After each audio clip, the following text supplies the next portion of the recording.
Perfect. Good afternoon, everybody, and welcome to this talk to know more about the BSc Clinical Pharmacology here at City St. George's University of London. I'm Dr. Atiq Hayat, and I'm a lecturer in drug development on the course. I'm also joined by one of our third-year students, Ayla Buck, and we also have in the background Colette and Brandon, who are part of the admissions team to help answer any questions that you might have. So I am just going to very quickly share my screen because we will be presenting some slides to tell you more about the course. So I hope everybody can see my screen. And as we said, I'm Atiq Hayat, and I'm a lecturer in drug development, and I'm also the admissions tutor for the BSc in clinical pharmacology to tell you more about what it actually entails. Now, the point of today is over the next perhaps 20 to 25 minutes, I'll tell you what clinical pharmacology is and more about the course itself that we teach here at the university in terms of the modules it consists of and, of course, the kind of careers it could potentially lead to. And I'll be giving you some examples from where our students have been into certain careers over the past 3 to 4 years since the inception of this undergraduate degree program. So now clinical pharmacology is the science of developing new medicines for use in healthcare, such as the NHS. And in this particular degree, you will learn everything about what's shown in this sort of a cycle. You learn everything about drug discovery, how drugs are actually discovered, and then how they're tested in preclinical studies. That means some sort of a cell model or a particular animal model like mice or rats or baboons and so on and so forth. We also learn about how drugs are tested firstly in humans in clinical trials, and then how they're given to patients in a clinical setting, such as the NHS or your GP or a particular clinic that you might end up in. But importantly, to know all of these things, you have to know the fundamentals of sciences, how disease mechanisms work, how drugs work, and the impact it could potentially have or the adverse reactions that it could potentially have on the participants that take it. So really taking the drugs from the very beginning all the way until it is delivered to a patient in a hospital setting. So that's what clinical pharmacology is all about. Now, you might wonder where clinical pharmacology degree fits in within, is it a science degree? Is it a healthcare degree? If you look at this diagram here, we see that clinical pharmacology sits in science, in sort of a scientific branch. So it's a basic biology degree, just like pharmacology is, or let's say biomedical science, for example, is a science degree rather than a healthcare degree. A healthcare degree is things like medicine or pharmacy or things like physician associate. So if you were to graduate from clinical pharmacology degree, it doesn't mean you become a pharmacist. The pharmacist is actually a separate degree. It's a healthcare degree.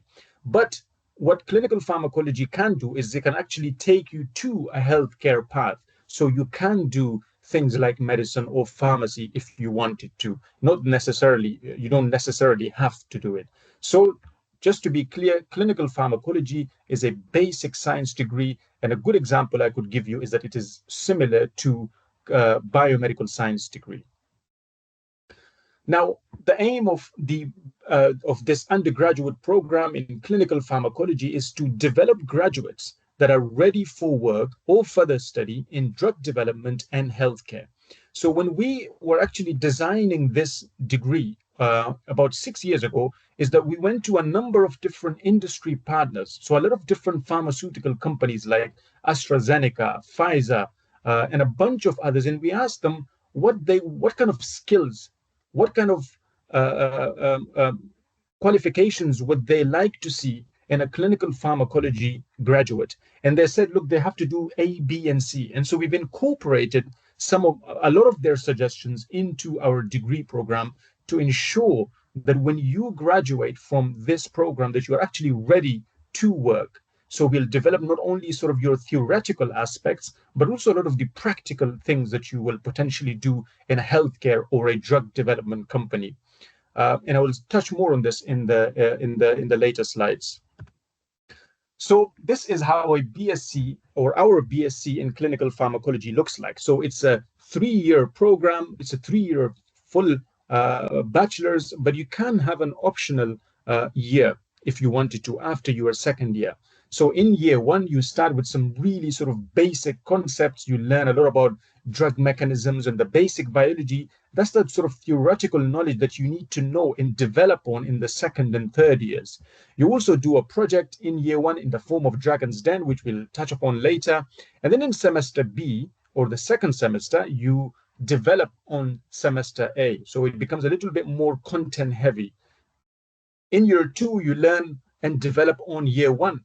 But as we said, our degree is not just based on theoretical work. In this, you will be doing a lot of practical, sort of functional work as well. So in year two, every student has a mandatory, an obligatory work experience for approximately 2 months, and another research project that they have to do for another approximately 2 months as well. So there's a heavy sort of emphasis on practical aspects in this degree program. And as we said, you can have an optional professional year that you can go into industry or a pharmaceutical company, take a year out, and then come back to us the year after. In year three, you learn more about sort of the new things that are happening in clinical pharmacology and science and particular disease fields. So you do a module called Hot Topics, and here you learn about the newest technologies, some of the really advanced, groundbreaking hot topics that are happening in the area. And then in the final semester of your degree, you do something called advanced modules. And this is this is where Ayla Buck, who's a year three student who will tell you more about this degree, is coming into. So now they have to select 3 modules of their choices and carry on and sort of go in depth into understanding what they actually like and would like to pursue perhaps after their degree program. So really the takeaway from this slide is it's a 3-year degree program, and it's got a professional year if you wanted to. A few of our students do go there, and that it is not just theoretical aspects that we are interested in. Our degree is much more than that, and we incorporate a lot of practical work in there as well. So would it be interesting, what kind of modules do we teach in the clinical pharmacology degree? Well, we have sort of 6 or 7 main modules, but 6 of them are strongly taught modules, and one of them is more sort of doing things, more practical, sort of developing your functional skills type of module, and I'll go into that later. But things like fundamentals of science is one of your modules. So in here you learn about, as we said, the basic biology of the mechanisms of action of particular biological processes and drugs and so on and so forth. The other module is called pharmacodynamics, is to learn how drugs actually work. So you will learn a lot about different types of drugs and really go into in-depth understanding of their mechanism of action. Another module you have is called pharmacokinetics, and you understand the impact the drug could have on the body. So really how the body handles the drug as well. And then drug development is another module. And a lot of the different sort of courses, they will teach you something about drug development, but it's never really as extensive.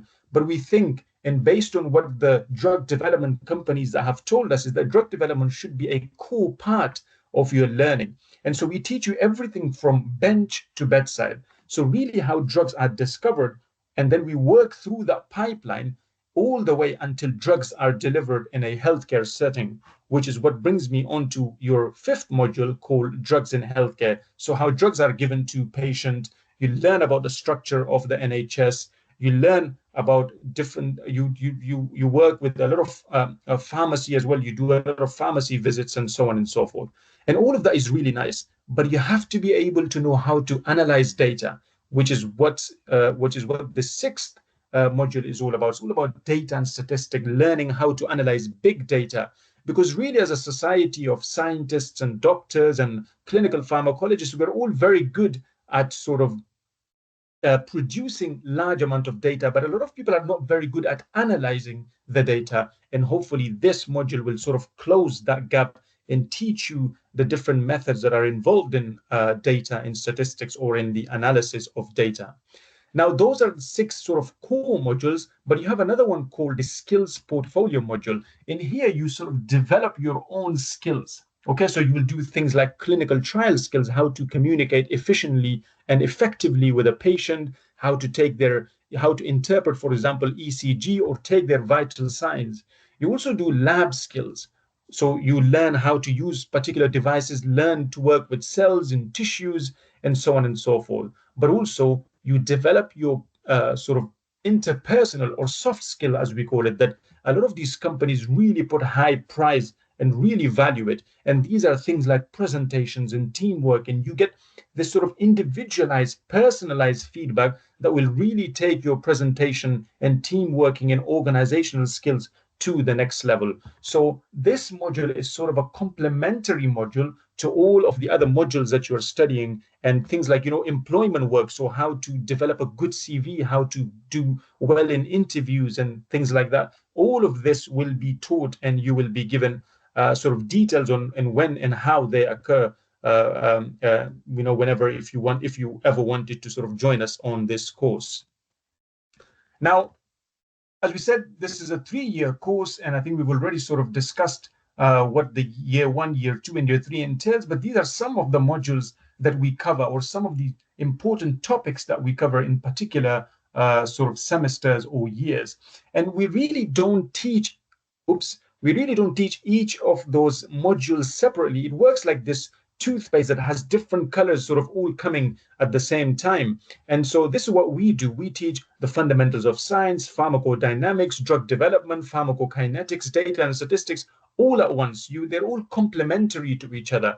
And so we think that teaching them at the same time in sort of in short bursts is a good idea, because then you get an all-round understanding of the basic biology and the data and statistics, because you might learn about clinical trials, but you really don't know how to analyze it. So data and statistics would come in and teach you actually how to analyze particular data that's relevant to clinical trials. So we think that all of those modules sort of complement each other, and then we teach them all at the same time. Now, is university just about lectures? Is it just you sort of turning up, sitting in a lecture theater like this, and then listening to your lecturer speak for an hour or two, and you go home and then you just do a lot of sort of revision? Well, we really don't think it has to be like this. This is why we don't just have lectures, okay? We have a bunch of different workshops that are interactive. As we said, we have these lab practicals, these employment skills on how to develop your CV. We actually do something real life interviews when it comes to year 3. And our student can be a witness to that. And we've rolled it out this year. And it's a really exciting part of the program. For example, if you wanted to go and do medicine after this degree, then we have your back covered, because we actually teach you how to be interviewed for medicine, how to be interviewed for physician associate, how to be interviewed for a role in a drug development or a pharmaceutical company. And I just want to highlight 2 different things here. These are called hubs and DBLs, or drug-based learning. And these are sort of 2 small group teachings. So we might not have all 80 of you in one room. There might be like 10 or so in sort of small groups. And these are the places where you are allowed to make mistakes. You're allowed to do bad presentations, because this is where you learn. And you will meet your hub teacher, which will be assigned to you, and they will continuously give you feedback and develop you over the course of 3 years.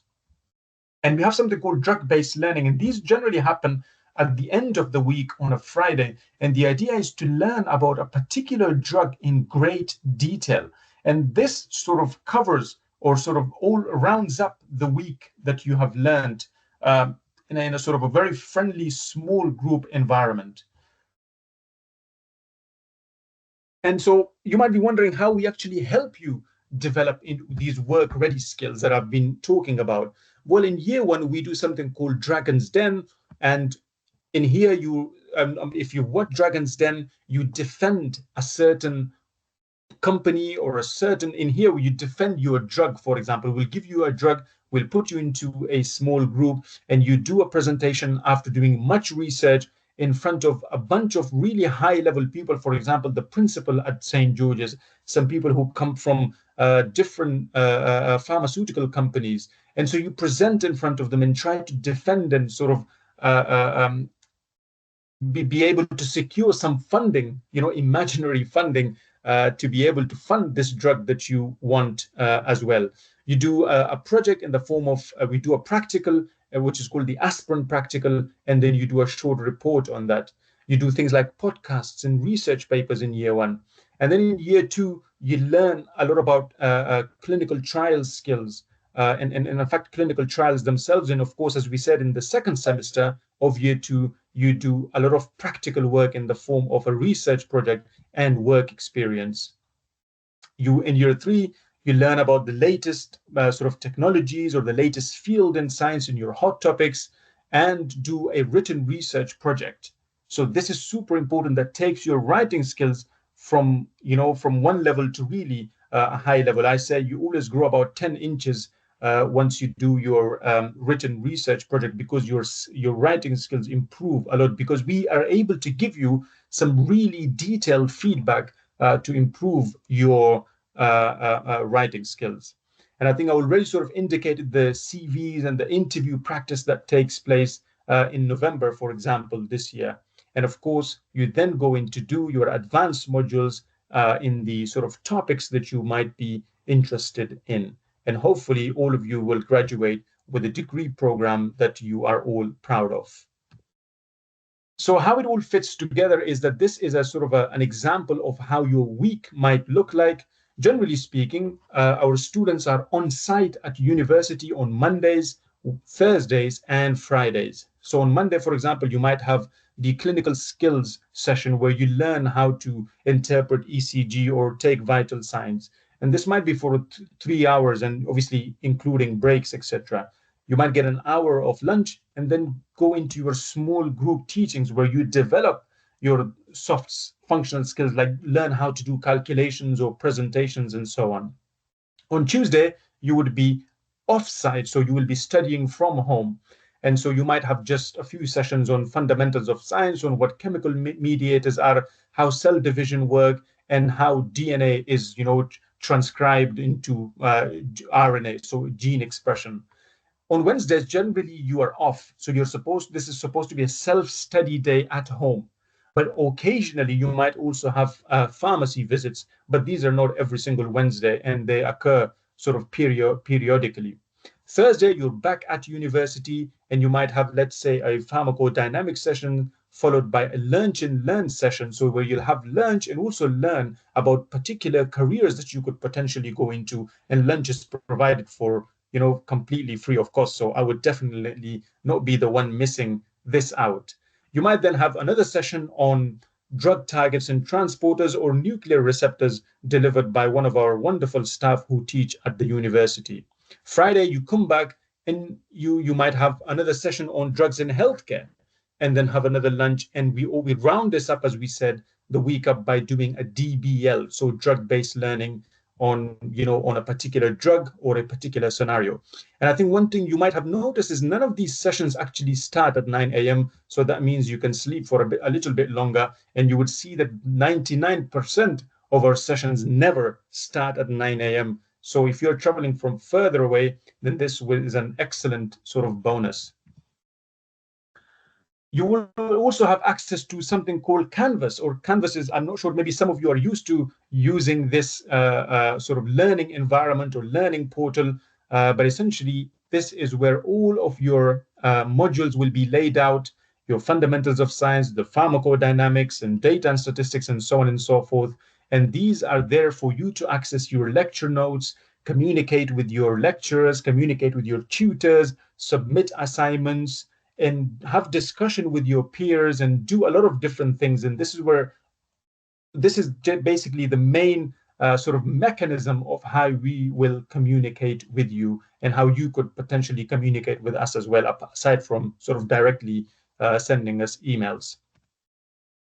So you might be wondering how the assessments take place, or how much of what year is consist of. So year one doesn't really count towards your degree program. So it's really 0%, but you must be able to pass year one to be able to go into year two and then year three. So you have to get at least 40% in your assignments and quizzes and so on and so forth, and another 40% in each of your exams to be able to pass year one to go into year two. And the year two then consists of 30%, it counts 30% towards your overall degree. Year three has a lot of weight, so it counts 70% of the overall program as well. Okay, and 50% of the grade will come from your assignments and in-course assessments, and the other 50% is exams. And again, the pass grade for each of those 7 modules that I spoke about is 40%. So you have to be able to get 40% in each of your in-course assessment and in each of your exams, which both consist of 50%, to be able to pass your overall degree. There are, of course, mechanisms if you are not able to pass, or you will have resets and sort of revision clinics and all of that stuff to help you get over the line. Now, these are some of the core team that you will meet a lot. Everybody will know you. We have a really friendly, very engaging course team. We are made up of essentially 50% doctors, consultants who actually work in the hospitals, and the other 50% are like scientists who are doing active research into, let's say, cancer or diabetes or heart disease and a bunch of different types of neurological diseases and so on and so forth. And you will have your own personal tutor. One of us would be your personal tutor for the whole of 3 years.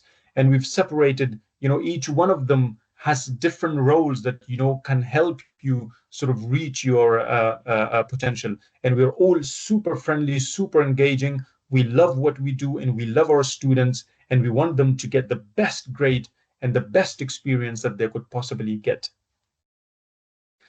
So what are the kind of careers or jobs that you could go into? Well, I would have said that this degree will take you to whichever essentially job that you want to go into in terms of healthcare or science. So whatever job that you think a biomedical science degree will take you, so would this. And probably I would argue that because we do a lot of practical work, in many cases you would be better prepared. So you can become, for example, a healthcare scientist or a marketing and salesperson in a particular pharmaceutical company. You can become a project manager or a statistician or a clinical trials practitioner or a lab a scientist. And you can go in to do, for example, a master's or a PhD, or you can go and study graduate entry medicine. And a lot of our students have actually done that over the past few years. These are just some examples, but really, I think once you graduate with a good degree class from this program, the world is your oyster.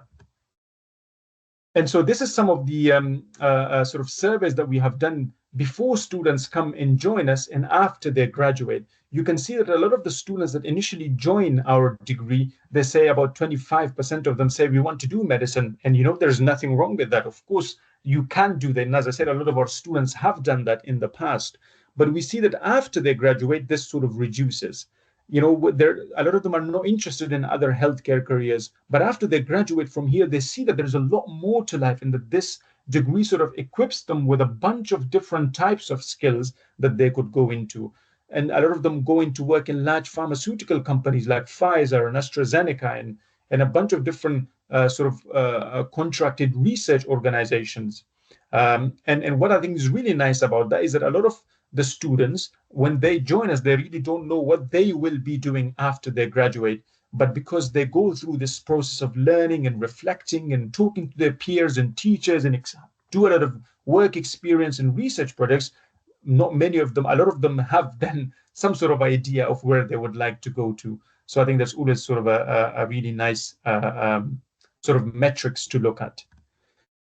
So, so a lot of our students, as I said, are now physician associates or nursing or doing PhDs and working in biotech companies, or are becoming clinical trials associate or doing things like medicine, as can be seen here for some of our students, if this is the kind of area that they would like to go into.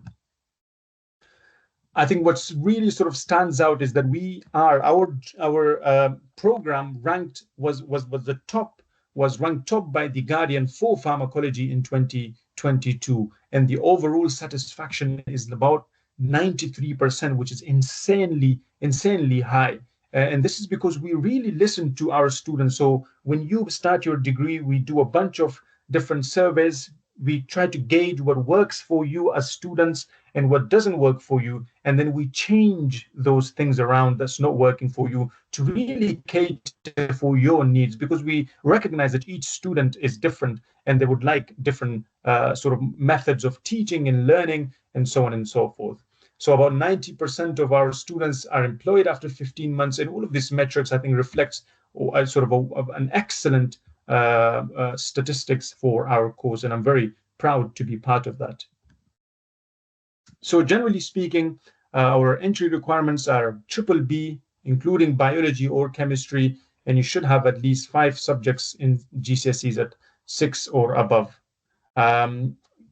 It depends on where you come from. If you're an international student, then you probably need to speak to somebody in the admissions team, but there's a standard that you would have to meet to be able to come and study with us. And what we really want is a student that's driven by curiosity and have a desire to learn and has interest in some sort of, either biology or chemistry or something that's science related, and a well-rounded student who would like to make a contribution. I think they make a fantastic student who would like to contribute to their discussions generally in class, or outside of the class, etc. As you probably would know, that St. George's and City universities have merged, and we welcome that. We think it's a fantastic sort of initiative, and there's always greater things that could be accessed or learned from when two big institutions sort of merge. So we think that overall this is a positive thing that's happened between the two universities, but really doesn't really impact you so much when it comes to the merger.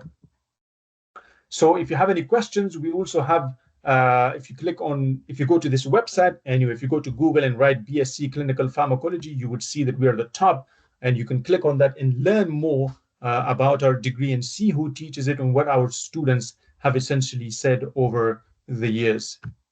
So I think that's it for me. I'm happy to take any questions, but I believe before that,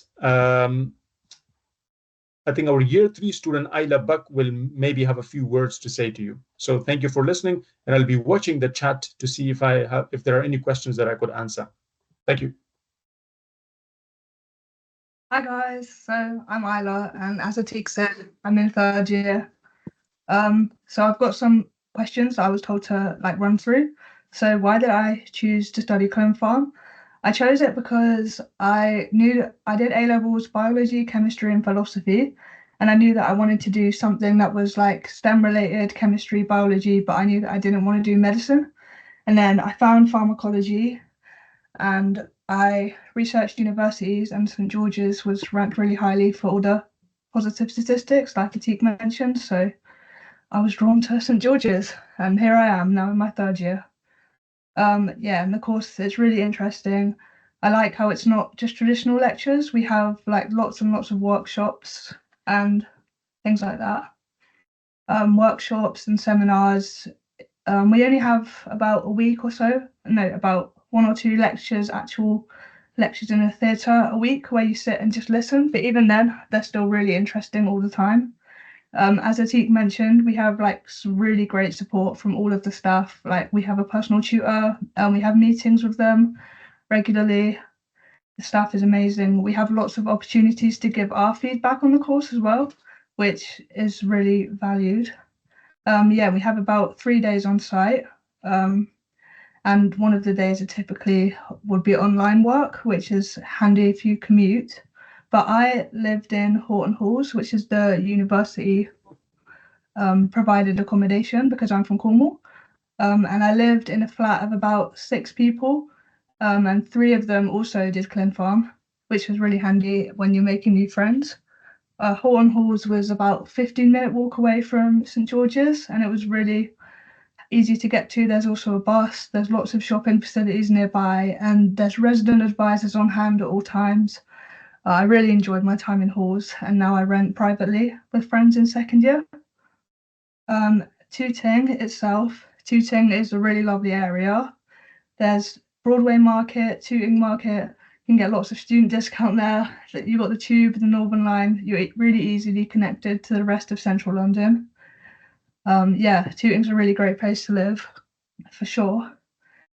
And there's lots and lots of societies at St. George's, like lots of sports societies. I always go to the Freshers' Fair. There's hundreds and hundreds, cultural societies, religious societies, and all sorts. So yeah, I really like the SU. There's all sorts of support that you can access from the SU as well at all the times. And about the course and me specifically, so now I'm in my third year. I spent last year 8 weeks doing a research project in the Institute of Infection at St George's. So I spent 8 weeks there every day in the lab.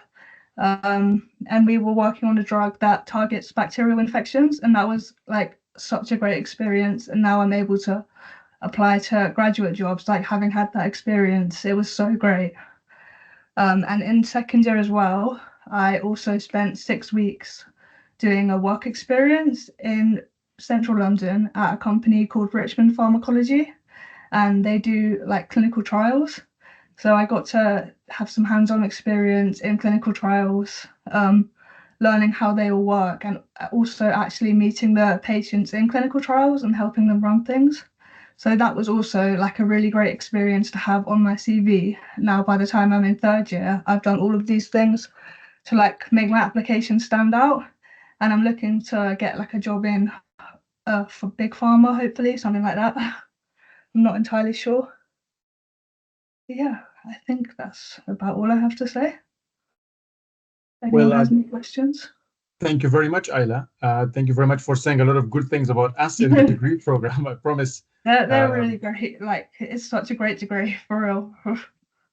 Thank you. So I think there are a couple of questions on the chat, and one of them says, please, does this course include foundation year? No, it does not. So it's generally a 3-year degree.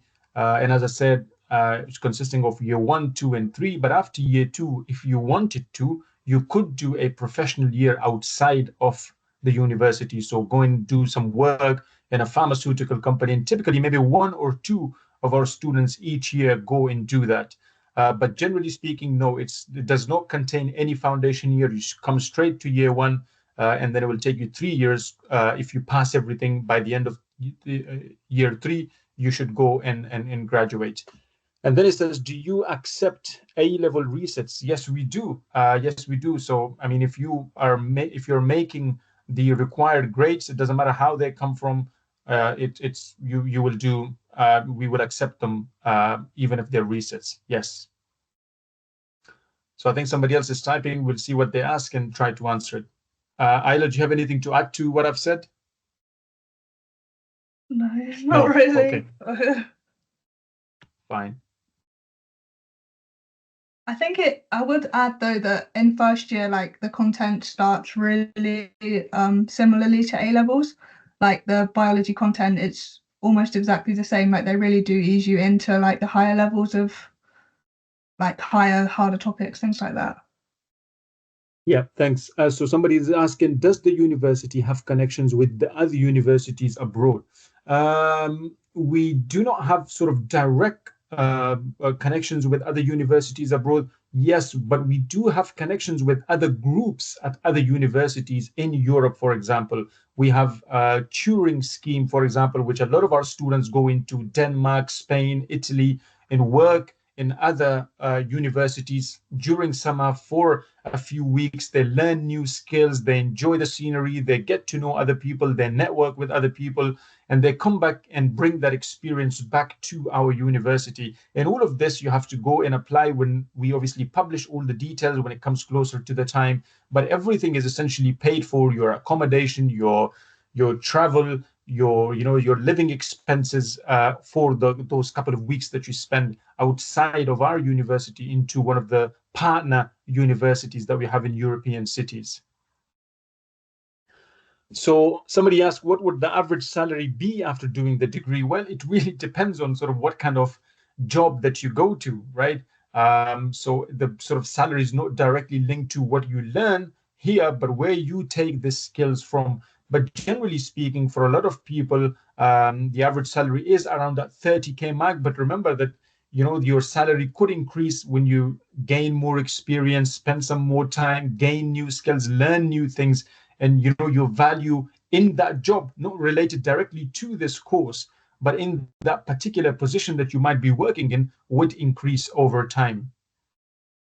So I hope these answers your questions. Ayla, please sort of come in if you have any comments as well.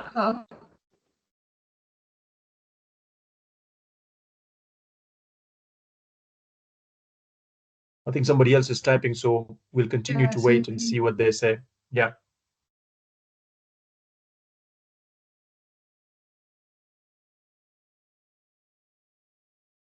So I think the other question is, do you accept GCSE equivalent grades? Yes, we do. As we said, there's going to be, it depends on, maybe you're from another country, and if they're equivalent to the GCSEs, then we would accept them. But we have all of that details on our website on how sort of that conversion works from GCSE to other equivalent qualifications.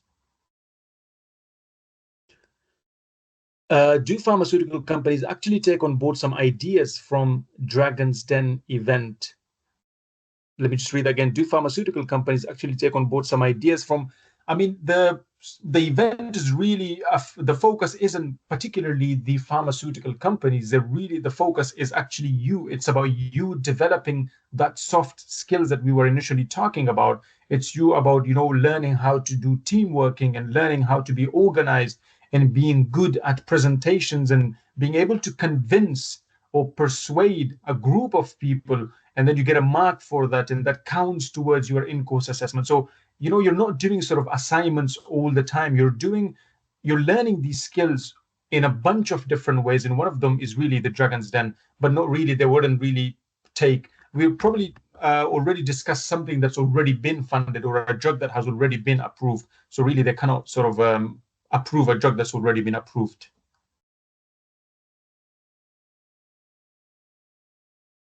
Then it says, is it advised to apply to this course if you're on one grade below the requirements, such as A levels grade A, B, C?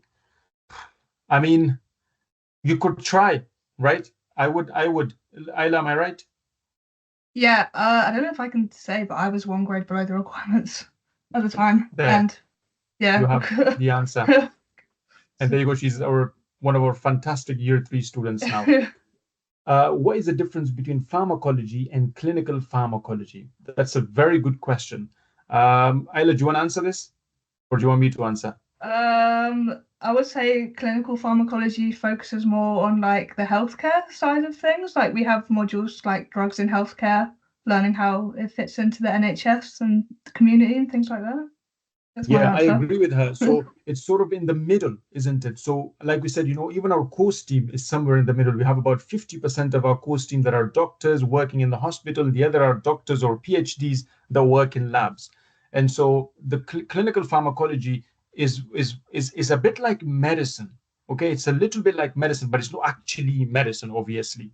Whereas pharmacology, you learn more about drugs, and it's very much more focused on the pharmacology, on the pharmaceutical side of things. Whereas clinical pharmacology, we try to give you a taste of a number of different things, of how a basic science degree works with a little bit of flavor of a healthcare degree. So I'd say that's the sort of the difference, the main difference between the two different degrees are. From a student's perspective, what was the year you most enjoyed? I would definitely say second year because of all of the cool things I got to do, like the 8-week project and the second week placement. Yeah, but also first year is still really fun because you have so many like fun like labs and practicals and stuff. But second year was really good. The placements were so interesting. Good. So I think we got a question saying, can you go on to doing a normal degree after this? I'm not exactly sure what you mean by a normal degree, but perhaps you mean if you wanted to study further, yes, you can. Like I said, if you wanted to do medicine, you can do it. If you wanted to do physician associate, you can do it. If you want to do a PhD or a master's, yes, you can do it. This is not going to stop you from doing or studying or working anywhere.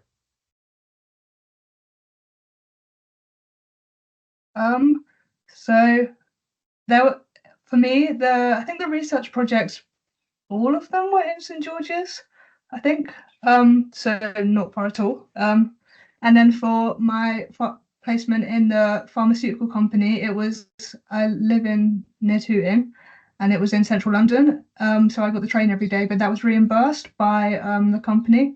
So nearly all of the companies, all St George's, will reimburse the travel for the placements in second year, which is very helpful. And There's I another also got a lunch question. voucher every day.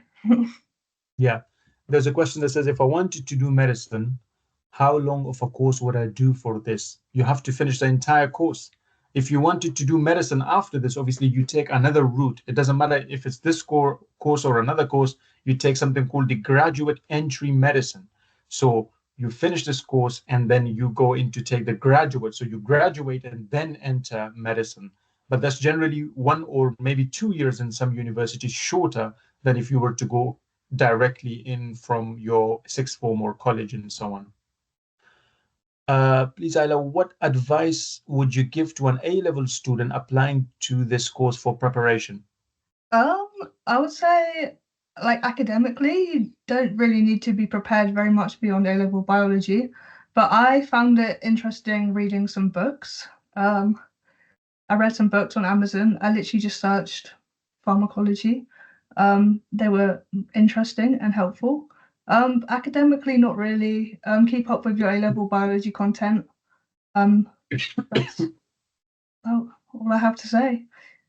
They're really good at sort of keeping everyone in first year, like making sure everyone's at the same level at the start. So Yeah, I would definitely echo what Ayla said there. So what we do in the beginning is really try to bring everybody to the same level. So we go through, in the first few weeks at least, through the introduction of a lot of different topics that would really prepare you for this degree. Somebody asked, can you go into the same careers as someone who does a pharmacology degree? I would say yes. Yep, this is again a similar degree to, let's say, pharmacology. It will take you, even for example, if you were to do biomedical science or clinical pharmacology or some other similar science degree, they would all really take you to the same sort of careers. But maybe some of them have sort of a more focus on a particular aspect than the other. But generally speaking, they all take you into similar sort of fields. Am I right in the Ayla? yeah, I would say.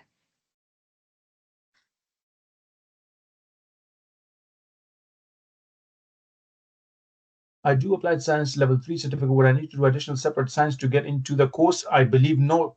So the applied science of level 3 certificate, is that the same as like BTech national diploma? If that's the case, then yes, that will bring you to this course. But I think there's the exact entry requirements. I cannot remember, but I think if you do BTech national diploma, it will bring you to this degree as well. We've had some students who did things like BTech National Diploma, and they've got like distinction, merit, or something like that. They have been able to do this course as well. So we accept those kind of qualifications. Would you struggle with the course if you did not do A-level biology? Ayla, what do you think? I do know people in my course that didn't do A-level biology, and yeah, there were a few things in first year that we did cover in biology, like cardiovascular, things like that. But honestly, the people that I know that haven't done biology have been completely fine. It's just a little bit of an extra bonus, I guess, in first year. I perfectly agree with her. Do you need any work experience before? I don't think you do, not that I'm aware of. No, no, you don't at all. We will give you the work experience that you need. Yeah.